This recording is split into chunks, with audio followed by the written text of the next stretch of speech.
weeks old. These guys are really, really busy, really playful. They've become much more focused on the toys in the last week, and their play is much rougher when they play with each other as well. The wrestling, they're kicking 10 bells out of each other, biting each other more. They're eating 8 pouches a day between them, so each kitten is basically eating 2 pouches each a day. They're still suckling from their mum, and I think some of them are trying some of the biscuits as well. So it's going to be interesting to see just how much they have gained this week.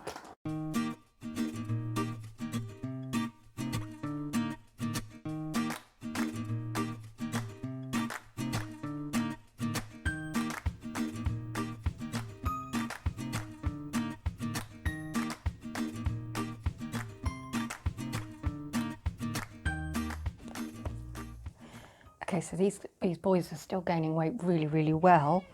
Anything between 146 grams and 179 grams in this last week.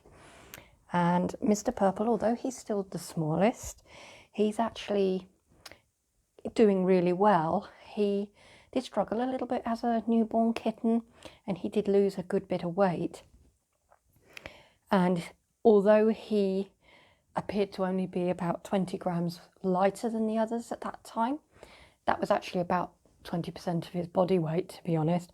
Now it's only about 2% of his body weight that he is lighter than these other kittens, so really not bad. Mr. Blue has impressed me. He's put on quite a bit, and he's catching up with Mr. Green, so that's good news as well. I do wonder if maybe in about 2 weeks' time he will actually be level or even heavier than Mr. Green. Mr. Black, of course, still way out in front with his weight. The whole purpose of breeding any pedigree animal is to produce animals that will prove to be a credit to the breed as a whole.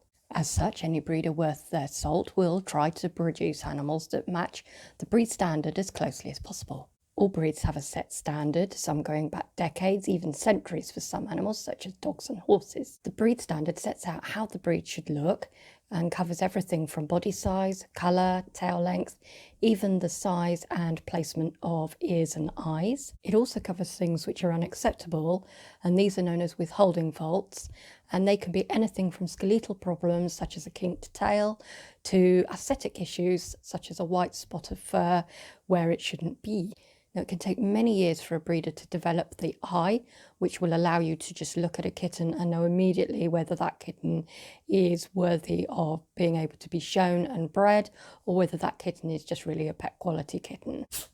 So now that these kittens are 8 weeks old, it's a great time to assess them to see whether they are show and breed quality or pet quality kittens, because they haven't reached the really weird gangly stage. They haven't had that little growth spurt that they tend to have around about 9 weeks old, where they become all ears and legs and they look rather unbalanced. So first of all, I have here Mr. Blue, a plain lilac point.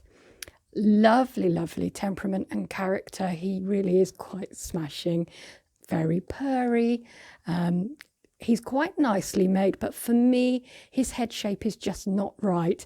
So he is a pet quality kitten as far as I'm concerned, but none the worse for that. Now, Mr. Black here has got a better head shape for showing purposes. I do wonder if temperamentally he might be a bit sharp for the show ring, but I quite like his head shape. His ears maybe are a little bit large. His eye colour, I think, will be slightly paler as an adult. It's all right at the moment. If he's inherited his mother's eye colour, that would be good. Now, of course, on these kittens being lilac, I can't see their markings at all yet. If he had been seal, for example, or even blue, I would definitely be able to see what his markings were like, and I would know whether they were good enough for showing. But at the moment, I just can't see anything there. He's just still far too pale. You don't want it to be too low and you don't want it to be too high either. There are very strict guidelines about where the white foot marking should be on a Birman for showing. So, you know, it it is a challenge with these very pale colours.